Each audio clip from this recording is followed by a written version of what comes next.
Well,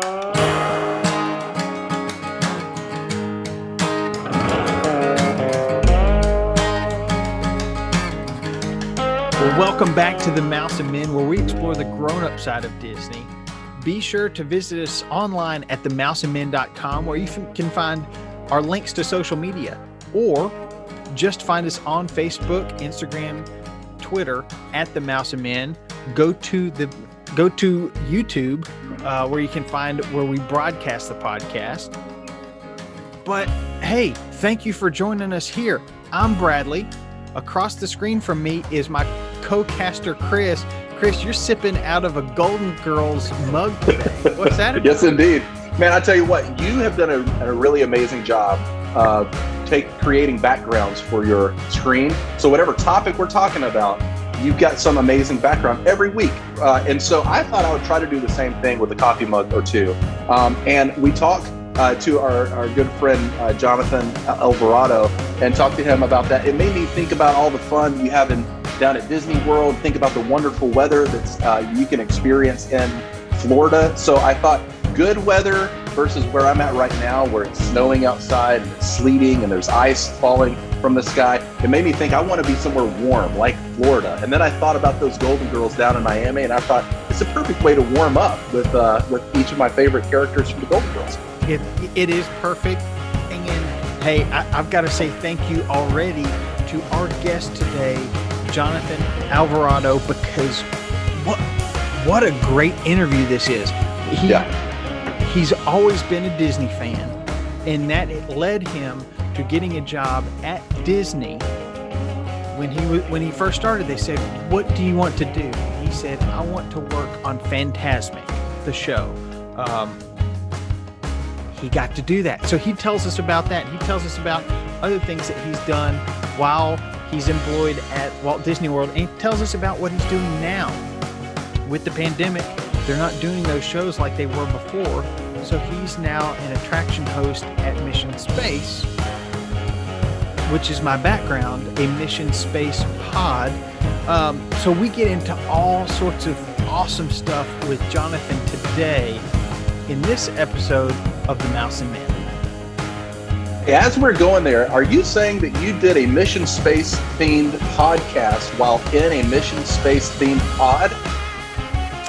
Yeah, that's classic. I like that. Yeah, that's what I did. So let's get to it. Let's do it.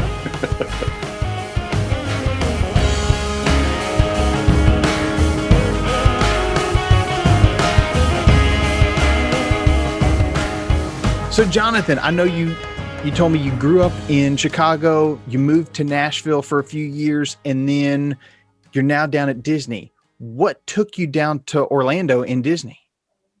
So it was all started when I was a kid, because we had always watched Disney movies. My parents would really love making sure that we were all together and watching the family movies. Lion King was my absolute favorite. I memorized every single word of that movie, probably till the VHS tape wore out that it couldn't play anymore. I still could play it in my head. And, when you're counting sheep at night, that's what I do. I just play the movie in my head over and over again. Yeah. But we were fortunate enough that we were able to take vacations down to Walt Disney World, and my parents would opt to not fly, but we would take a 2-day road trip and start from Chicagoland and stop in Chattanooga, Tennessee. And we stopped at I think Holiday Inn owned it at the time. I don't know who does anymore, but there's a hotel called Chattanooga Choo Choo that you could stay in boxcars, old train boxcars. And I loved trains as a kid. So it was just more to appease, my childhood, magic, That's awesome. Going down to Walt Disney World. And then with my father working in the corporate America IT and recovery services, he would get a lot of hotel points from staying and traveling for business. So Disney had or still has the Swan and Dolphin Resort that has been owned by multiple chains. So Marriott, it was a Sheraton. So we would get points to stay there for free. So at least the hotel stay was covered. So the only thing that we had to worry about is the park entrance and everything. So we were fortunate in it being able to have Walt Disney World kind of be our childhood memories of going there as kids for our summer vacations. Long story short, going from childhood to now, when I moved from Nashville, where I was at before coming to Disney, my parents would be like, we did this. We're the ones that made you go away to, to chase your dream. Cause my whole family is still in Nashville. Yeah. And so my brother, sister, and my parents. But it was just trying to get to the next step of where I wanted to go in my career. I had worked, many jobs. I've worked in retail management, Office Depot, Regions Bank. And then I started getting to more production aspect of it by becoming a lighting designer for a great company in Minneapolis named Audiologic Systems. And from there, I got a lot more experience than just my freelance stuff along the way after college. On just doing lighting designs and production. And that's what ultimately led to me looking towards Disney, just so I can have some more room to grow. Because I'd kind of maxed out a little bit of where I was at Audiologic, and no regrets with that company. They are an amazing family that I still consider very close. But my passion has always been Disney. Whenever I do anything, it was always, even before working for the company, is this something I can be proud of that is like Disney quality as much as it can be. So even though I started off as an entry-level job at Disney, because I came in as an entertainment stage technician working on multiple shows, and that grew into more of a career that I can get into later. I needed to get that foot in the door so that I can progress myself and see where my career would take me. Because really the Disney parks is really what my passion is. I mean, I have my lighting background, but it's the immersion, it's the experience, it's the telling the story and all of the magic that goes behind it. That was like, this is where I need to be. This is what I've had a passion in my heart for a long time, where God had opened doors for me to go there. And I was just fortunate enough to make that move and make that happen. That's great. Because one of my favorite things about Disney, when I really, like you, I grew up watching the movies. I believe it was Sunday night, the Wonderful World of Disney movies on ABC when I was growing up. We'd watch those every week. And then sometime it was in high school, down in the Orlando area for a baseball tournament, walking down Main Street, my dad starts explaining to me forced perspective and all these little details that they build in to make the Main Street look longer. The castle just looks more magnificent because it looks bigger there at the end of Main Street. But then you're also getting all the smells being pumped out. Music kind of just seamlessly changes from area to area. All those little details. I love that even before you were working at Disney, you were trying to maintain all those little details to create a little bit of magic, even outside of employment at Disney. So that's fantastic. So you move down to Orlando. You've got a job. What was that first job at Disney?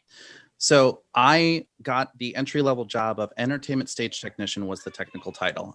What that means is when you're brought in as a technician at Disney, you're usually brought in with some sort of discipline, mine being lighting. But when you are a tech, you are a general tech that can do all sorts of disciplines, whether it's audio, video, pyrotechnics. Every technician at Walt Disney World has to have pyro certification to work there, just because we handle it so much with our nighttime shows. Wow. Sweet. So that is awesome. That was kind of a perk when I had the interviews. It was like, well, you're going to need this. So we're going to have to, make you clear to handle explosives. And I was like, oh, well, that's that sounds like fun. Wow.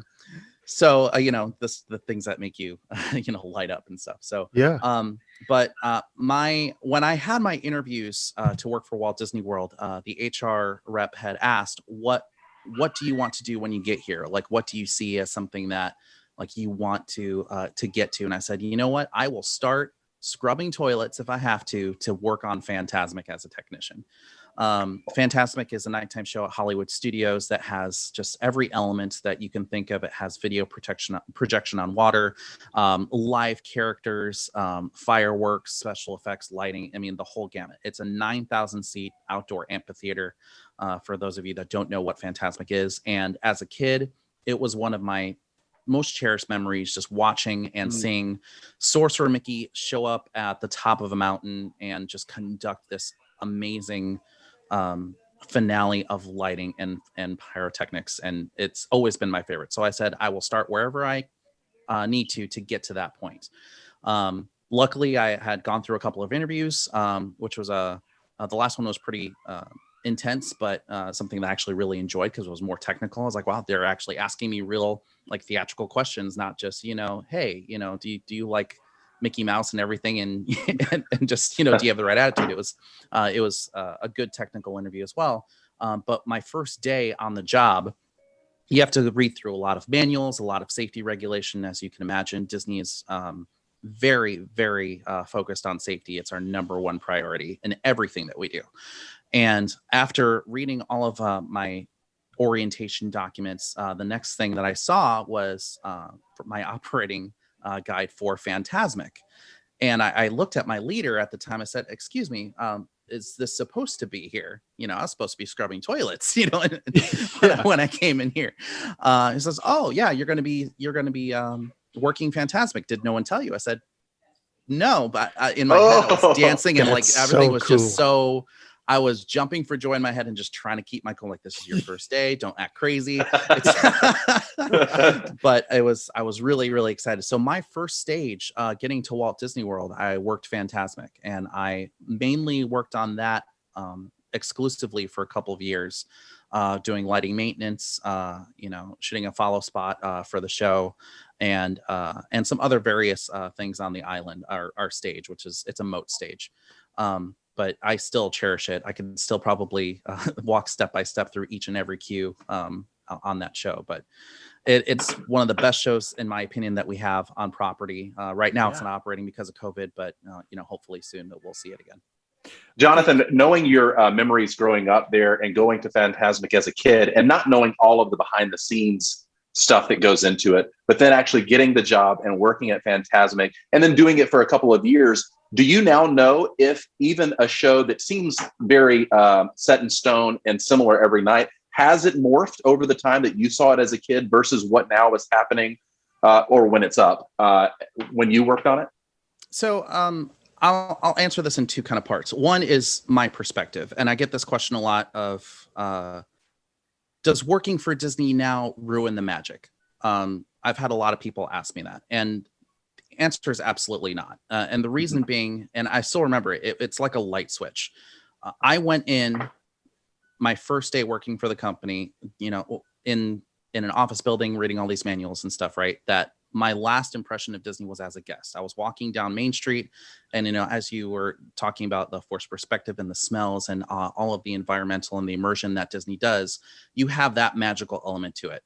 And then there came that moment that on the first day that they walk you on stage, is what we call it when we're in guest view, like in those guest areas, that it's a light switch of, now you are part of this. You are part of making this. And it's a real cool feeling of responsibility and an honor that you are now like part of the reason why guests are experiencing this. So it's a whole nother take on, how I felt about it back then before being employed and seeing all the backstage stuff. And now working on the shows, as far as my memory of, Fantasmic when I was a kid, it kind of ties into that. It's different, but it's better in my opinion. The fact that I now have some of the inside knowledge that I really can't share of how things work and everything like that, but the technicality and the teamwork that goes behind it and the hard work of hours and hours of prep just to make a 30-minute show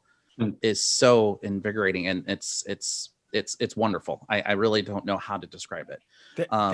That's so cool. I mean, I'm Disney nerding right now. I'm getting goosebumps, but hearing about, did it ruin the magic? No, in a lot of ways, it made it even better, because now I'm the one who gets to give that magic to guests. Okay. So Jonathan, I've done sound for live events for years. Chris has done some acting as well and run sound and lights and stuff with some of the stuff we used to do, but that's all on a fixed stage, more of a traditional stage. What are some things that you have to think about when your stage is out in the middle of a lake? I mean, True.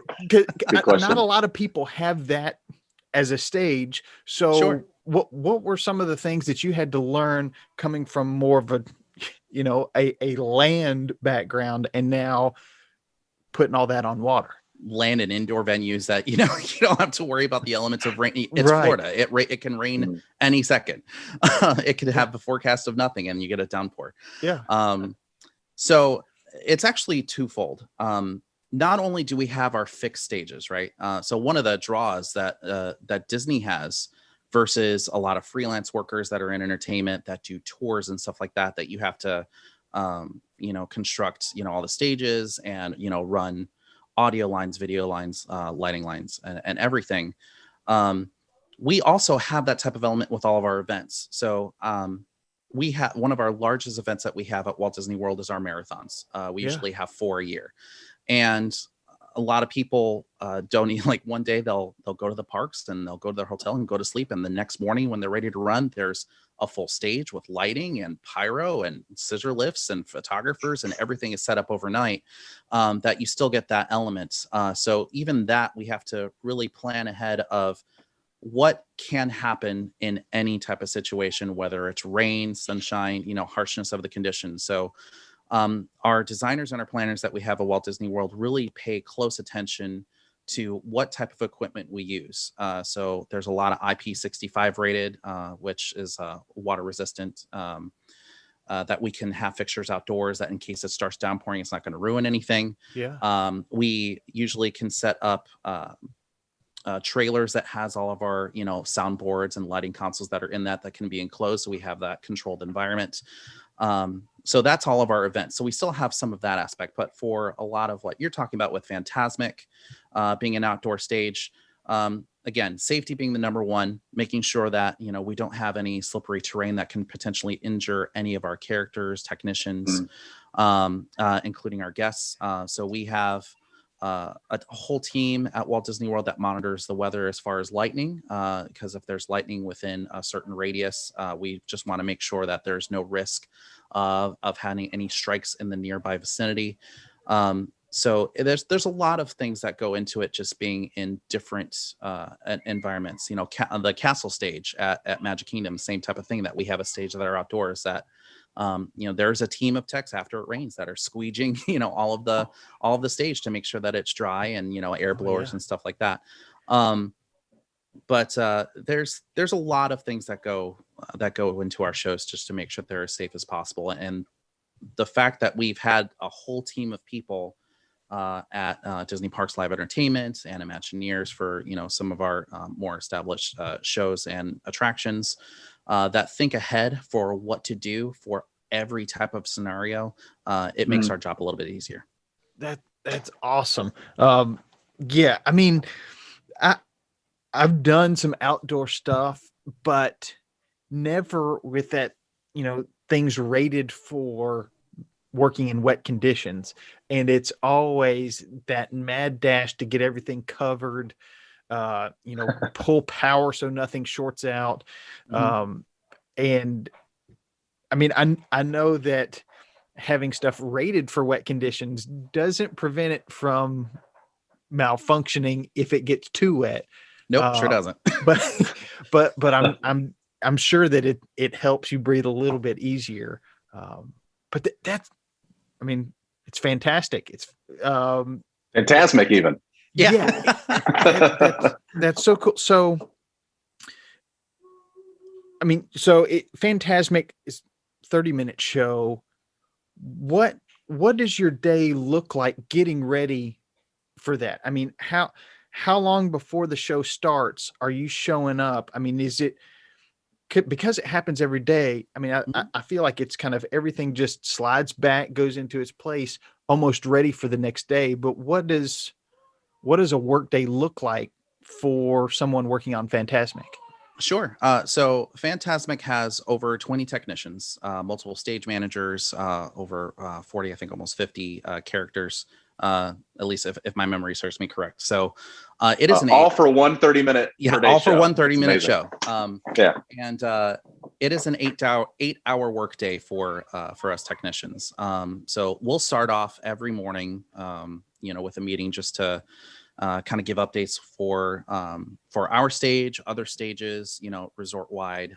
There's just a lot of communication at the Disney level. And then we go right to work. That we are all assigned different tasks that are always the same every day. So we get trained in certain what we call tracks, whether that's lighting maintenance or operating our watercraft, which we call barges, that carry some of the characters around the moat. So you'll see that multiple times with monkeys and Rafiki during our animal scene and our love and romance scene with Snow White and Prince Charming, Belle and Beast, and Ariel and Prince Eric. So there's a lot of things that you can imagine that we have to check every day. Gas levels. Since those are our watercraft. So making sure that we're fueled up, our steamboat is fueled up, prepping all of our pyrotechnics, which takes a whole crew just to make sure that we have everything checked. Again, Disney, everything is for safety, checking labels, making sure everything looks good and tested, both electrically and the physical product that is set to go off. All of our props, I can't tell you how many props are around that island, whether it's, our fake rifles to some of them more real rifles that you hear that are on stage that are fired, to spears, to animal props, during an animal scene when we have giraffes and cheetahs, running across. There are tons of things to check and double check, harnesses, safety with our automated lifts that we go through every single day. And it is down to a science and tested and tested again to make sure that we don't miss anything to prevent any accidents. I can't stress enough how much safety is always our number one and why everything always goes to that. Well, I know there are 4 keys, and I can't remember all of them, but I know safety is the first one. It's safety before everything else. And every cast member is trained to know these 4 keys. That's right. So we have safety as our number one key. Everything always starts with safety. Courtesy is our second key. And that can derive from anywhere to guest interactions with each other as cast members. One of the great examples that I always hear with courtesy, and then our 4th key is efficiency. But with courtesy is during the summer when it's 110 degrees outside and we have all of our doors open to our merchandise shops that has the cool AC air blowing out. It's the courtesy for people walking down Main Street or walking around Sunset Boulevard, Hollywood Boulevard, to feel that AC to cool them off a little bit. Is it efficient, as far as our energy bill? No. But it's trying to make sure that we can have our guests have the best experience possible. So courtesy is our second key.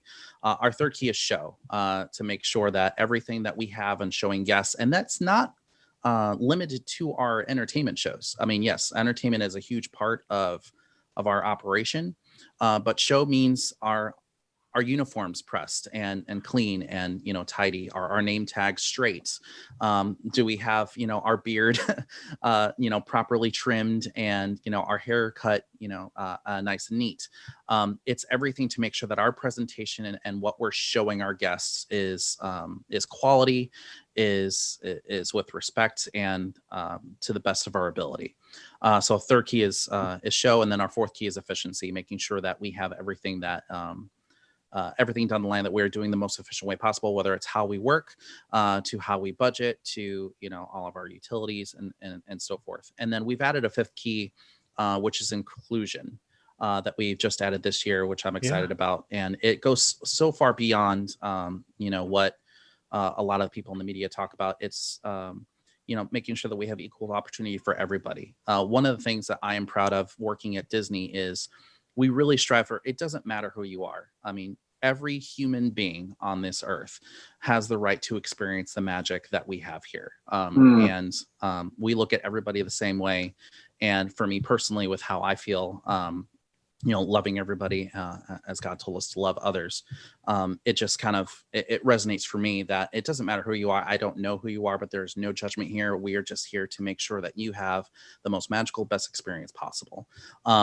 Not really sure where that new additional key is going as far as the order, but you are correct that the 4 keys was pretty ingrained and is still ingrained, and for good reason, to have those things in that order. But safety always being the number one. So that's what usually revolves around our daily tasks as technicians. Yeah, I love that because, you want to be efficient, but you don't want that to take away from the show. And you want to have a great show, but you don't want to take that away. You don't want that to take away from being courteous to people. You want to be courteous to people, but you don't want to sacrifice their safety. And I love how they ordered that. And I love the addition. This is the first that I've heard about this new key of inclusion, but I love that. And I, in some ways, I feel like as just a Disney goer, with those others, especially with courtesy, the way that they teach courtesy, it seems like that's kind of, if courtesy is key number 2, inclusion was kind of 2B. It was right there with it, but making that now a more prominent thing. I love that. I love what Disney's doing, adding that as one of the keys. So Jonathan, now you're not working in Fantasmic now. Take us through, where you went after Fantasmic, into what you're doing today. Sure. So after Fantasmic, I began to just kind of look at the roadmap of what I wanted to do with my Disney career. When I talked to the person at HR, I had said, yeah, I will do anything I can to work at Fantasmic. That was like my short-term goal when I got to the company. So when I got there immediately, I really was just kind of living the dream for a little while. I really wasn't looking to, really move anywhere else because I was just having the time of my life. But after a while, I started to work on more events. So we, like I had mentioned earlier with marathons, we have different events and festivals. Epcot has a couple that are well known, the Flower and Garden Festival, Food and Wine Festival. So delicious. Yeah, even love to eat a flower. Yeah, hey, some of them are edible. You never know.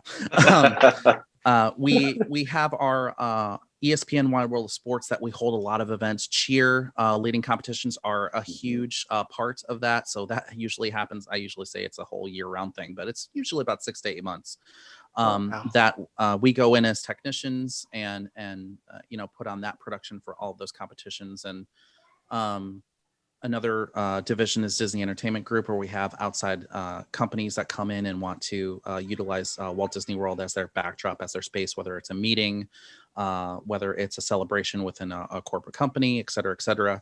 And we really get to, use our imaginations and build something that's not in the norm, whether it's someone that's coming into Animal Kingdom and, wanting to dine in the, Maharaja track, of the safari, and or be in Pandora and be able to have some catering and celebration.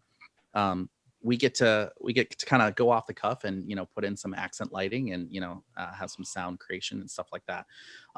So cool. So events were something that I kind of started going into after I was working Fantasmic a lot.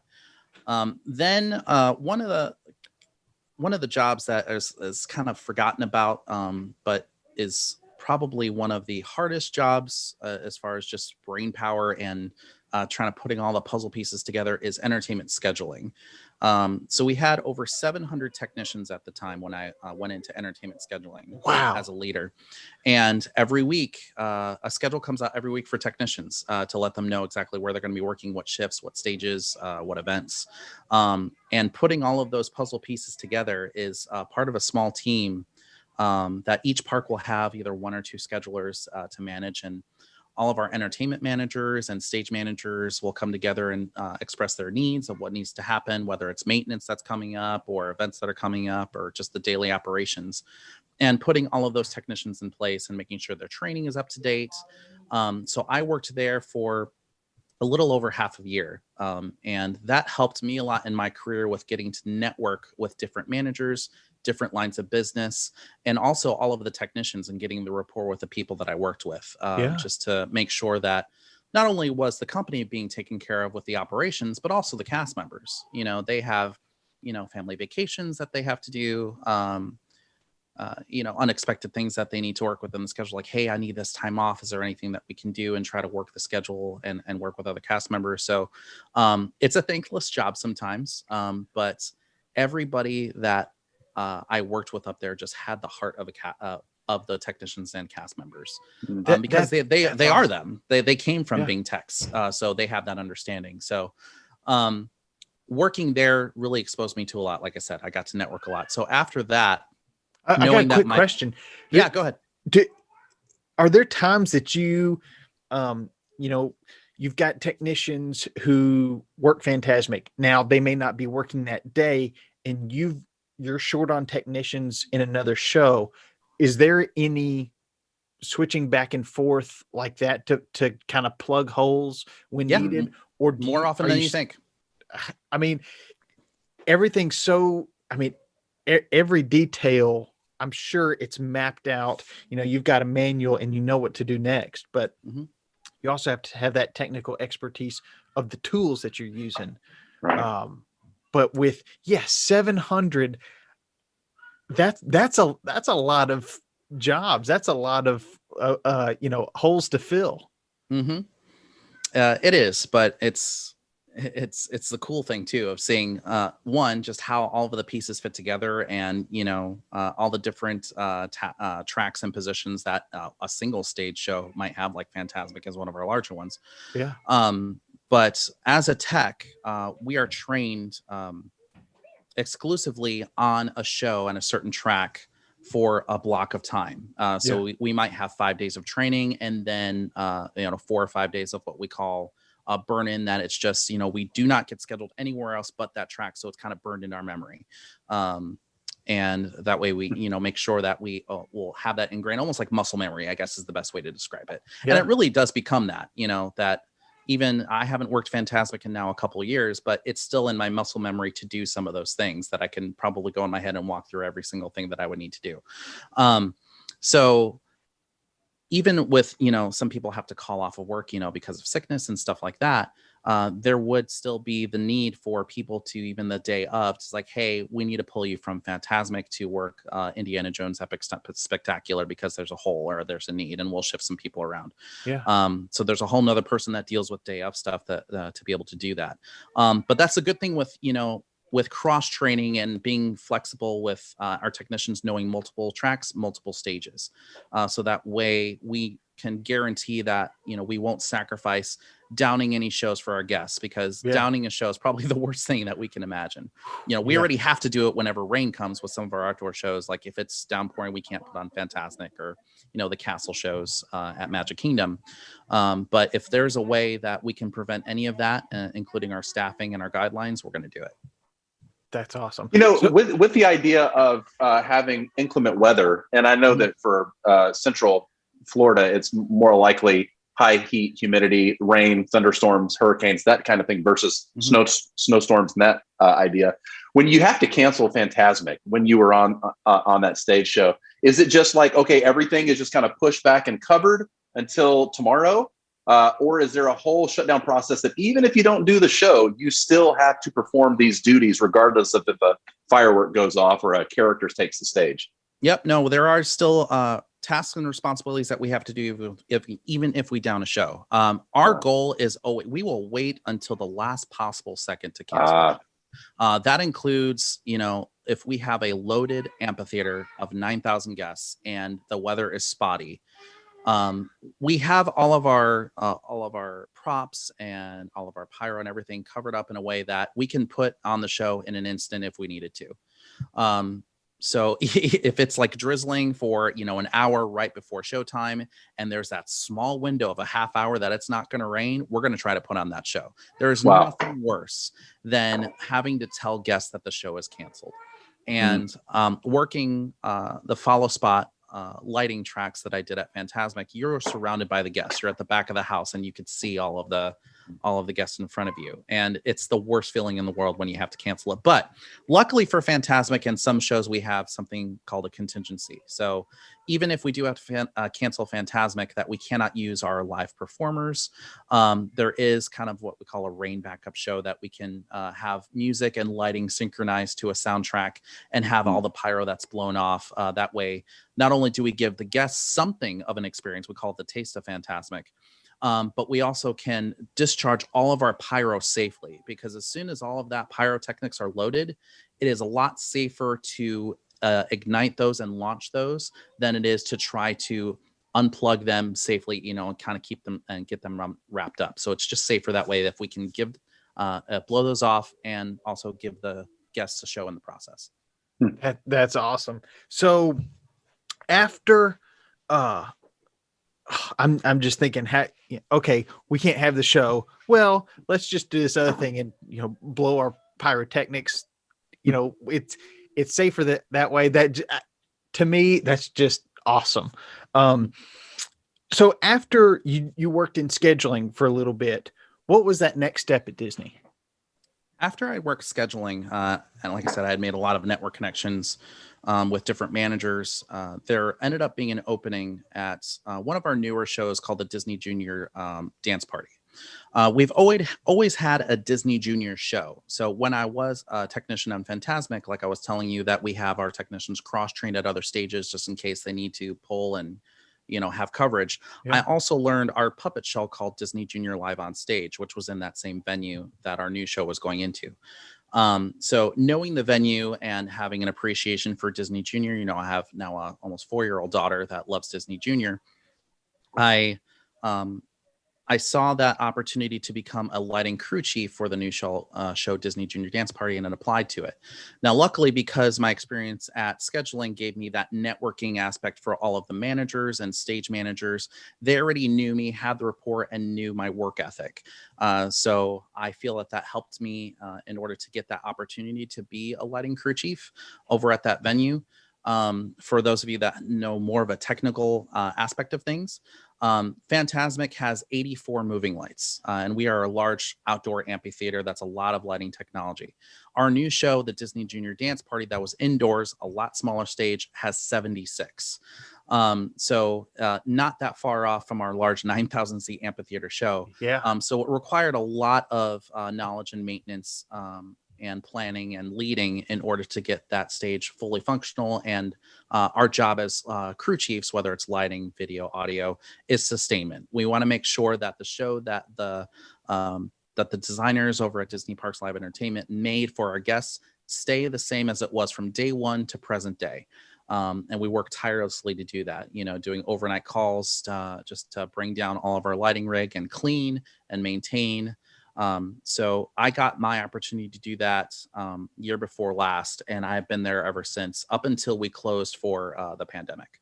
That's cool. Just the details of this huge outdoor show now to this smaller venue. Look, the size of the show may have changed, but the level of detail does not. Yeah. So once the pandemic hit, I know the parks closed, and it's kind of, we don't know what's going to happen. And I'm sure, relying on a paycheck from Disney, that can be quite scary. So as things started opening back up, I know you're in a new role now. What's that been like? So I want to backtrack a little bit. When we closed, we had no idea what it was going to be like. We had no idea if we were going to be shut down for a month, 2 months. We're already going on almost a year. We're coming up to a year on the anniversary of COVID-19. And so when we closed, just with all the uncertainty, this is when I really was even more proud to be a Disney cast member. And the reason being is, even though we closed our doors, at least for the time being, the company said that we are a company that takes care of its own. And they continued to pay us well after our closure date of our full, what we would have been making if we were working while we were at home in quarantine. Now, I think that was of hopes that we would, only be closed for a short time. And obviously things happened and things got worse with the pandemic. So we had to the company had to make some really tough choices that I'll get into. But from March and April, having the company pay for myself and other cast members, as if we were working full time, was just something that I will always respect and admire about what the leadership did for us, because I felt taken care of. Yeah. The other thing that they did was, during that time, was not only were they paying us, but they were also paying all of our healthcare premiums 100%. So while we were, about to go into the unemployment phase, them taking care of the healthcare benefits was something that was, it's important for any family to make sure that we're covered. after a couple months of that, when the company learned that this is going to be more long term, they had to make the decision to lay off 28,000 people, and that made the news, across the board. And while it was hard because we didn't know how that was going to affect, because there were a lot of different aspects to think about. Disney has a lot of unionized workers, including myself, working under the umbrella of IATSE, a local 631 that's here. Yeah. So the company had approached all the unions and all of its own staff that not covered under the union to make the hard choices to let go of that many employees. And that was more after Disneyland was said that they were going to remain closed. Because at that time, Disney World was already opening in mid-July. I was called back to work in June in preparation for opening. So I actually did go back to my original role in the middle of June to work at Disney Junior Dance Party to make sure everything was open again. And I was in the full swing of doing my tech job. Yeah. When the layoffs happened, they had to draw a line of like, hey, we need to have a certain way of doing this fairly. And the unions had agreed to that there was a certain seniority date that if you were above it, then you would either remain on furlough if you were still furloughed or continue working. And if you were below it, that you can either choose to be laid off with a certain type of a package that was really enticing for a lot of people. Or you can choose what was called a displacement transfer. That is the decision that I made for myself and my family. And what that meant was, while we are currently in this world of pandemic that we're not fully operational, half of our parks around the world are closed. They wanted to make sure that there was a way for us to come back to our home jobs. But until then, they gave us an option to transfer to another line of business, which was, attractions, merchandise, lifeguards, different types of roles that were becoming available because our college program was no longer in effect because of the pandemic. We also had to suspend that program. But a certain way to stay within the company, to keep our healthcare benefits, and to be the first picks to come back as soon as things open back up. So I chose the displacement transfer, and it's something that I wanted to get a new perspective of working attractions. Merchandise was also on the list, but because I'd had 10 years of retail management, I was like, no, I don't feel like I want to go back to that type of lifestyle. And with attractions, one of the things that drew me to being a technician was being part of the immersive experience, right? It's just in a backstage way that I was doing all this work to create all of this magic for our guests. At least in attractions, my train of thought was, now I am guest facing and being able to be part of that story as well. So Bradley, as you have in your background, you have Mission Space, that capsule. Yeah, that is where I was assigned for my displacement transfer. I started there November 1st. And if you see me whenever I'm working, I am wearing my full ISTC, spacesuit and getting everybody ready for their training to go to either a mission to Mars or a mission to orbit around the Earth. And it has been really cool to have some of the experience of, now I'm guest facing in front of them, that I get to interact with children that are just really excited. They're like, I'm going to go to space. And you get to, kind of cheer them on and, and give them that whole storyline. We're storytellers at Disney, no matter what you are, whether you're a custodial, whether you're an attraction person, merchandise person, all the way up to an Imagineer. So while it is, there are pros and cons, it's hard. I miss my job terribly. I'm a technician at heart. I'm a lighting guy at heart, and I'm not doing what I came to the company to do. Yeah. But I know that this is temporary, and trying to find the positives aspects of it, of what I can take away. And getting to learn another line of business, and getting to meet all of the coordinators and the managers and all of the operations people, and having a new appreciation for that makes it a lot better. Well, and I know that being as a former customer service rep, now I wasn't always face-to-face, but I have spent face-to-face time with customers. Mm-hmm.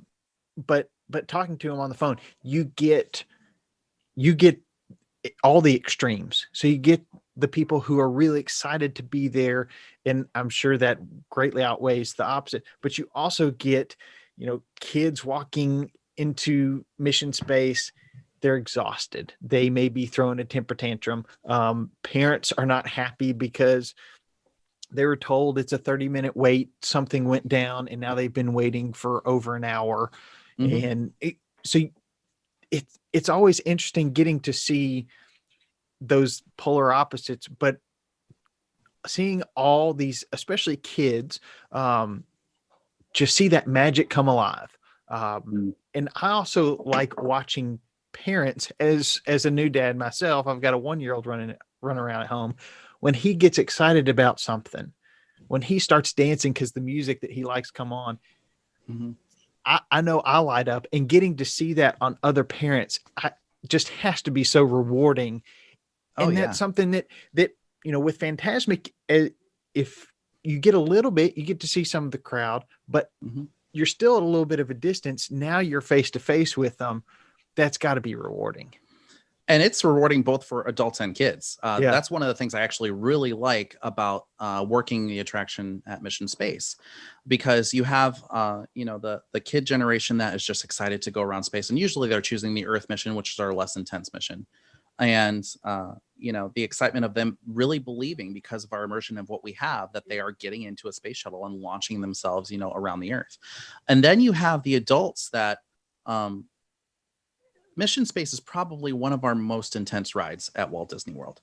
Reason being is we have our simulator that's in a centrifuge that you get in this capsule, and you're spinning in a large room at 35 miles an hour and feeling 2.5 G on your body, which is very Yeah. similar to what real astronauts train for. I mean, I believe NASA helped design this ride when it opened originally in 2003.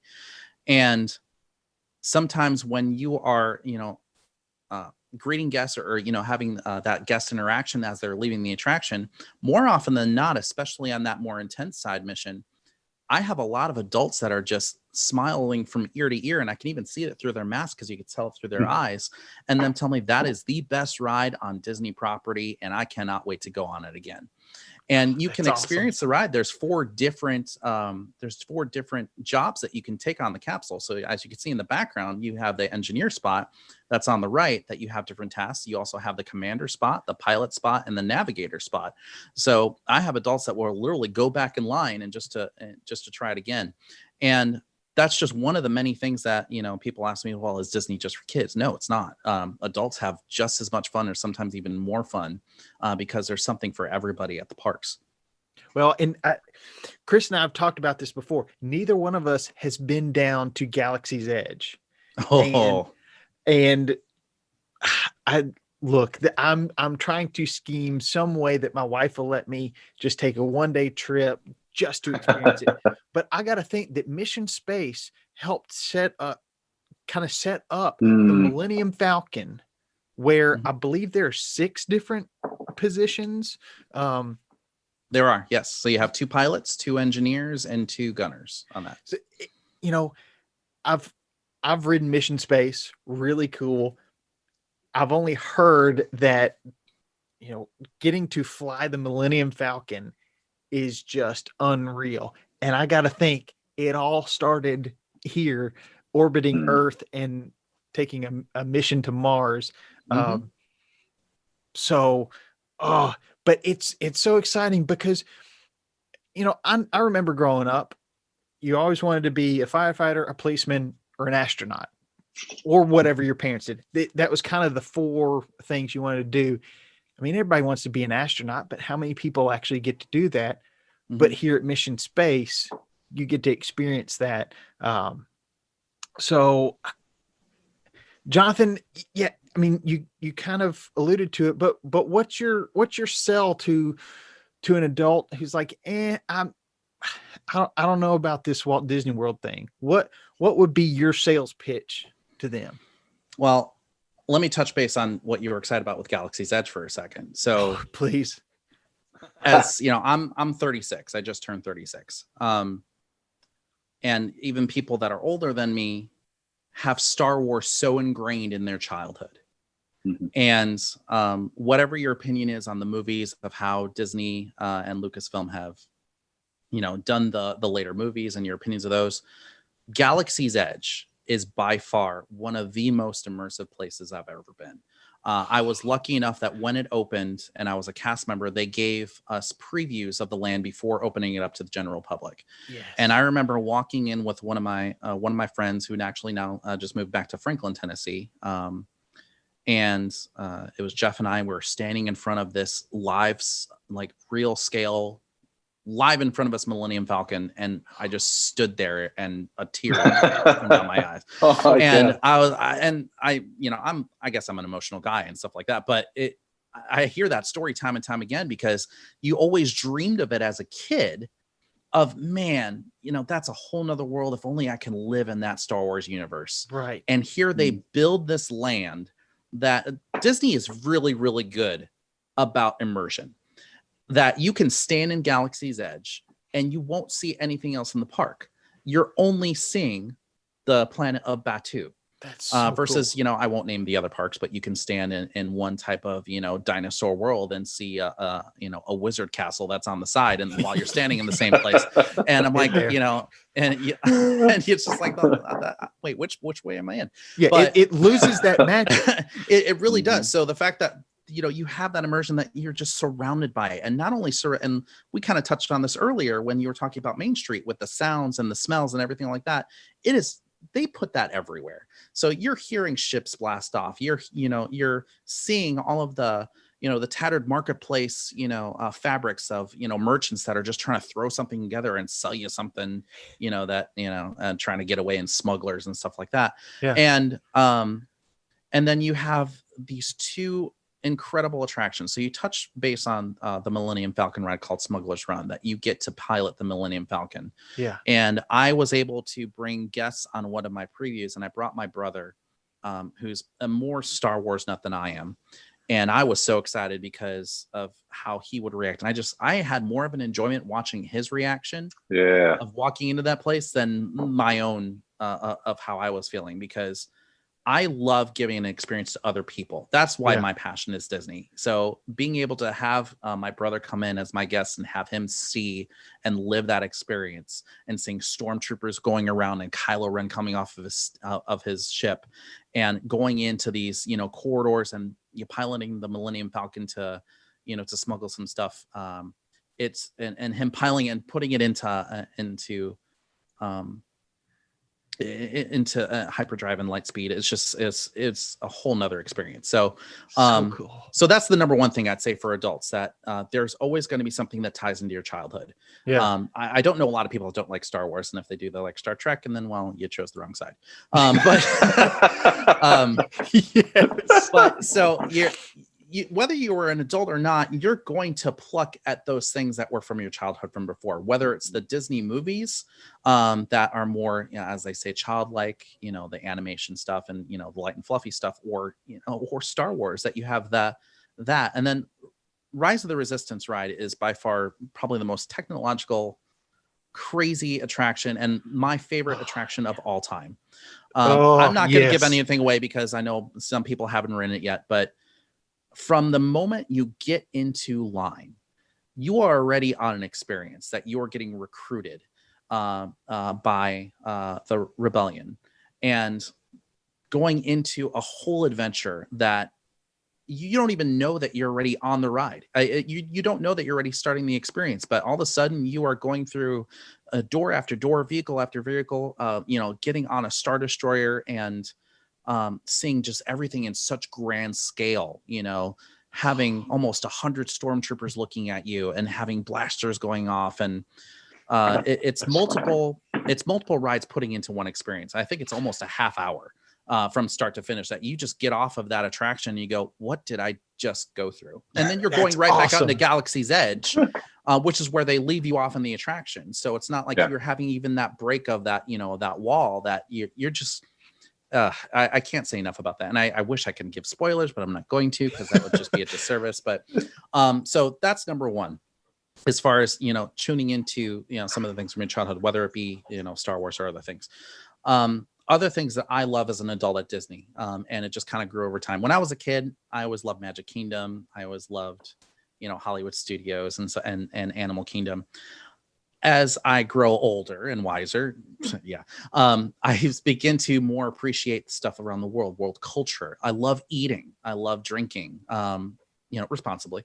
Yes. And just experiencing all those different types of things from around the world. So while I'm not saying this because I now work at Epcot at Mission Space, but even before that, Epcot has now become one of my favorite parks of experiencing all of those different types of things.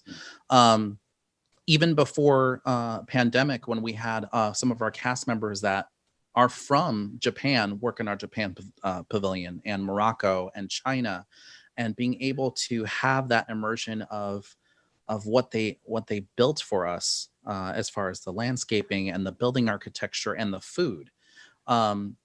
I feel like, especially during Food and Wine Festival, that they have more than just the set countries that we have. We have like 36 countries represented. I'm like, hey, I've never tried something from Africa and African cuisine, or duck confit from France. Like I will never be able to do that anywhere else, all in the same day. Yeah. One of the favorite things that I have that I did with some of my friends that got engaged at Disney was we went around Epcot. We didn't pick a reservation for dinner or lunch.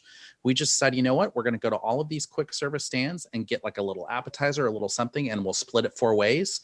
And by the time we get all around World Showcase, we're be full and be able to experience a handful of cultures and food. Of course, our stomachs got tested that way, but the preparedness of our top chefs that we have to bring all that and make that possible is awesome. So that's another thing. Epcot is another thing that I definitely say, if you're an adult and love culture, go in that aspect, you will not be disappointed. And you can take 2 days, doing that. Yes. Yes, as far absolutely. As, we tried to go around the world, the prototypical drink around the world. We tried it. It is hard to get it all in one day. Yeah, certainly is. Just from a time, because we love talking to the cast members, especially the ones from those countries. But you don't get to have as long of a conversation as you'd like, because there's still 10 other pavilions you have to visit. Yep. Between noon and 9 o'clock when the park closes. Mm-hmm. But it's great. Yeah. Epcot, the grown-ups playground.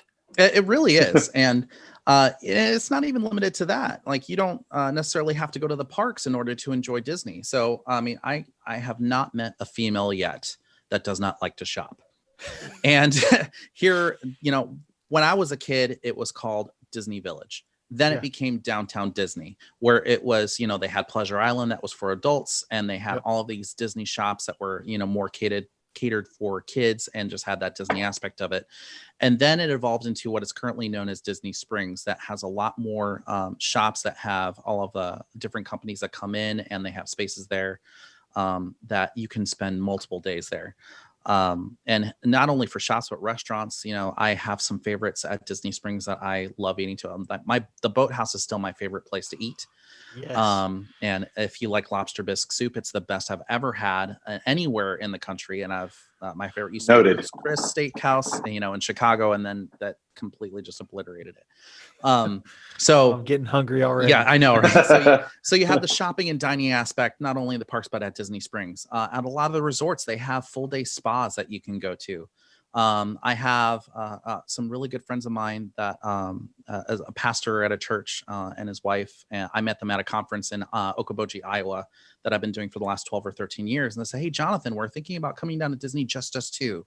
Like, what do you recommend for us? Like we could love to do the parks and stuff like that, but we want to get away. We want to have like a little, maybe staycation at our resort, and suggested some of the spas that we had, that they were just able to relax and have like a couple of nice fine dining meals. And they just absolutely loved it. I mean, the attention to detail to everything that Disney has just makes that whole experience just, get lifted from, being able to go anywhere else. So there is always something for everyone. And for adults, it is no different. And that's one thing that I love about Disney, is no matter what age you are, there's always something to kind of tie in the magic of what we do, just to make ourselves shine a little bit brighter than going, anywhere else in the world. Yeah, Jonathan, one of the series that we have started doing on the show here is we're going to a specific park per episode and talking about our perfect day there. Where would we spend the night? Going to the park, spend the night, then we go to the park. What do we ride? What do we eat? Like, if it's a perfect day at the Magic Kingdom, what does that look like? You having the experience of living down there, you get to be in the parks all the time. If you had a perfect day that wasn't tied to a specific park, but just I woke up and maybe you leave your home and stay at a night at a nice Disney resort. And then what do you do during the day? Like in that 24-hour period, quickly, what does that look like for you? Favorite rides, favorite restaurants, favorite experiences? There's just too much. Maybe we should just do a part 2 of this just to hear a second half. I wouldn't be able to do it all in one day. Oh, well, so first off, like I have not stayed here yet, but it is a goal to stay at Bay Lake Tower. Yes. Particularly when everything just comes back to normal, because so I don't know if a lot of people know this, but some of the resorts that we have specifically around that monorail loop, and now with Disney's new resort, the Riviera, that has a bird's eye view of Epcot. Some of these resorts have the lounges and areas that you can watch the nighttime fireworks show from your room or from the balcony, and they will pipe in the show audio up to that resort. I love me some lounges, and this just made it better. Man, Bay Lake Tower. I was fortunate enough to have a friend of mine invite me to, I don't remember the lounge name that's on top of that tower, but we were able to watch Happily Ever After and hearing the music that was piped into the speakers on the tower and watching all of the fireworks just go over. It was like seeing a whole new show. And I absolutely love that. So Bay Lake Tower is definitely where I would want to stay. That's like my perfect resort. And I would love to get one of those like large, like condos that sleeps like 10 people, just so have a kitchen area and a lounge area and stuff like that. Once it's all over, we'll get all our friends, we'll rent it out. Yeah. Gosh, there's two, like Copperhead, the new villas that they have are also another thing. The bungalows at the Polynesian, like there are just so many like bucket list things that I would like to check off. And I live here, and I need to start checking it off.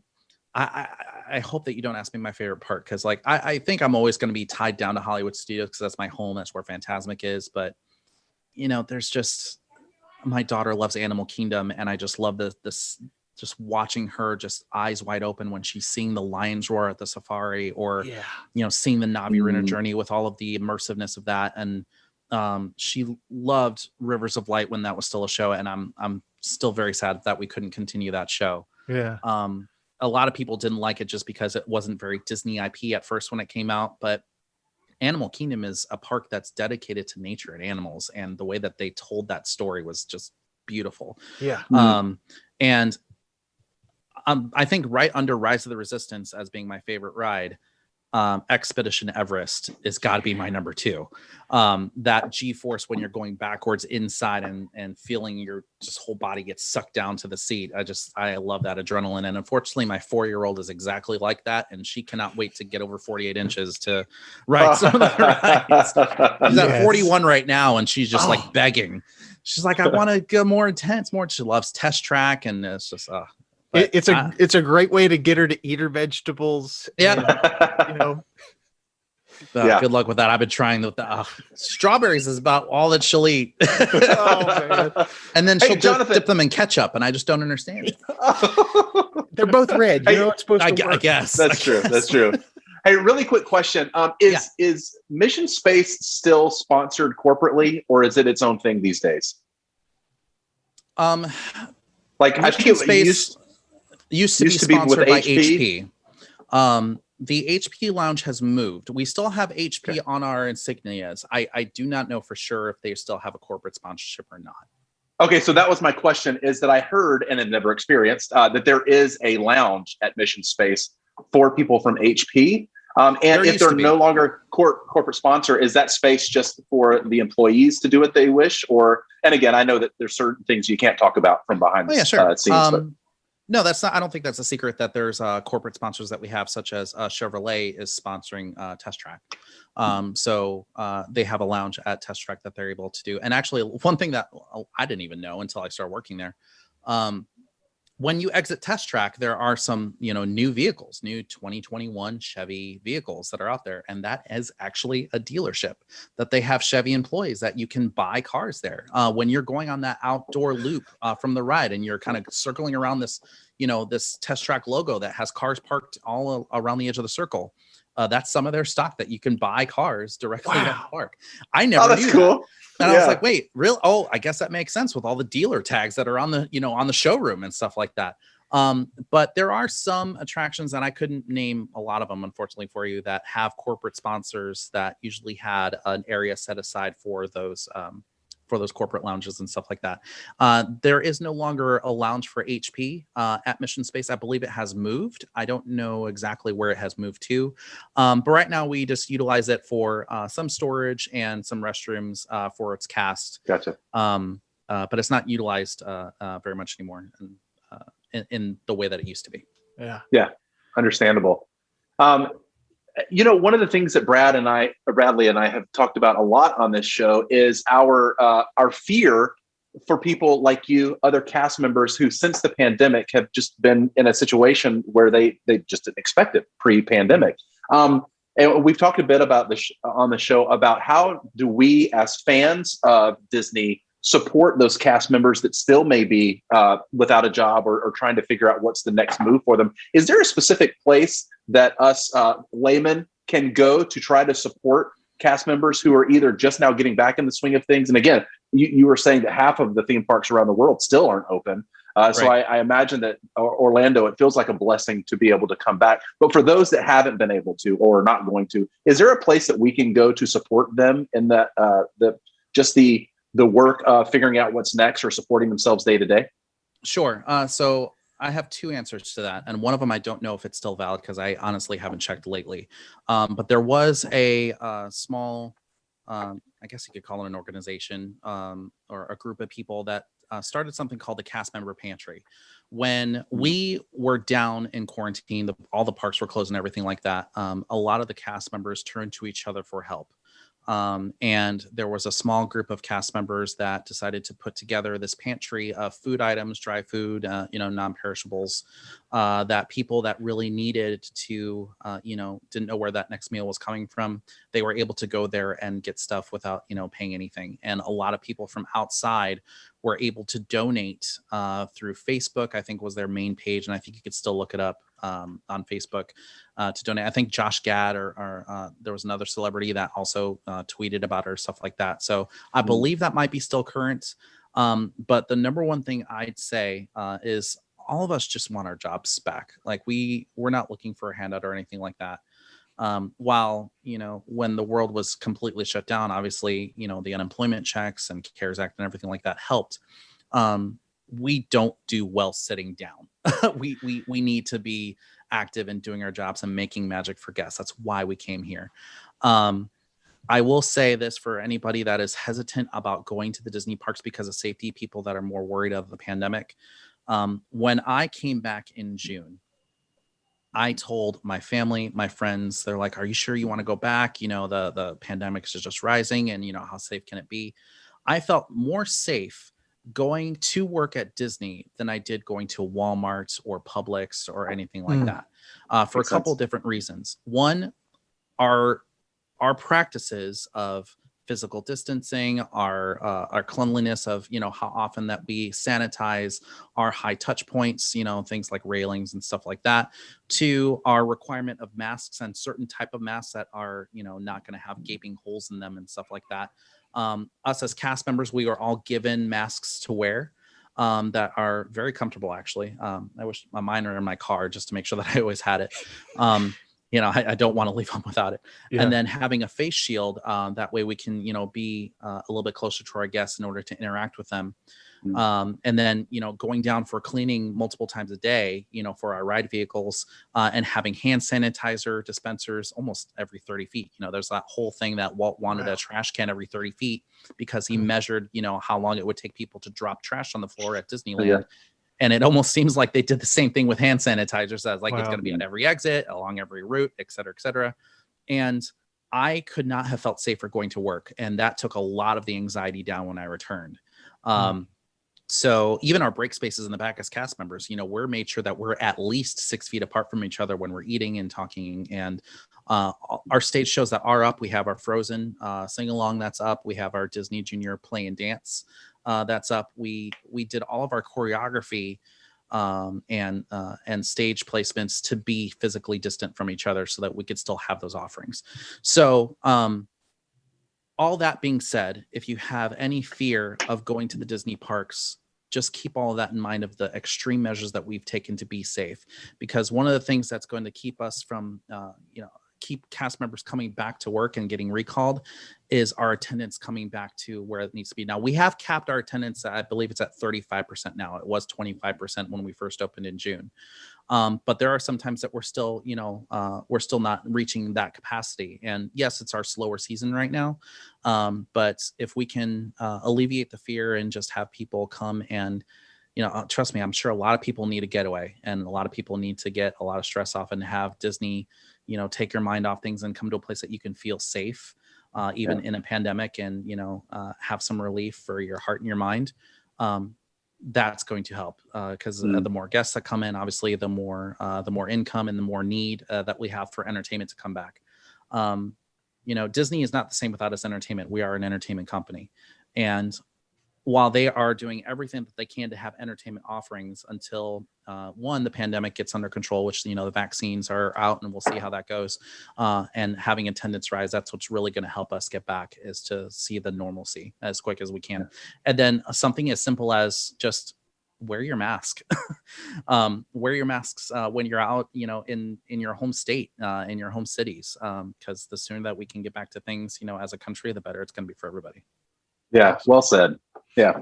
Well, Jonathan, thank you so much. I mean, I feel like you gave us a nice peek behind the curtain, just what it takes to give this magic, to spread some magic to guests at Walt Disney World.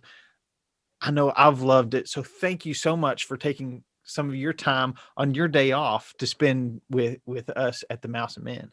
Of course. Thank you guys so much. It was a pleasure talking with both of you. Thanks, Jonathan. This has been the best, man. Anytime. Call me whenever. Man, Jonathan, what a great guy. What a great interview.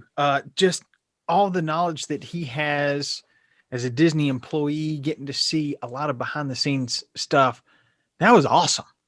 Yeah. And you can just tell that when he talks about Disney, he doesn't talk about it from a place of, I'm an employee of this place and I have to go work and I have to talk kindly about it out in the public. It's like, you can tell he loves Disney. After working there for years, after, I've had plenty of jobs where when I finished working there, I was done with that. But it's like his fandom led to a career, which it sounds like he's even more of a fan these days than he ever has been. So it's just a beautiful way to hear him talk so passionately about Disney and the on-site properties. Yeah. So thank you, Jonathan, for being a part of today's show. And I just want to reiterate this. We've done it as a plussing before. Talk to cast members that you run across. They've got a lot of knowledge if you just need help, but they've also got great stories as well. So as you're rushing around the park, take a few minutes and talk to a cast member. They're happy to talk to you. They love interacting with guests. Jonathan expressing how much he loves interacting with guests there at Mission Space. But talking about plussing, let's get to this week's segment of plussing. Plussing.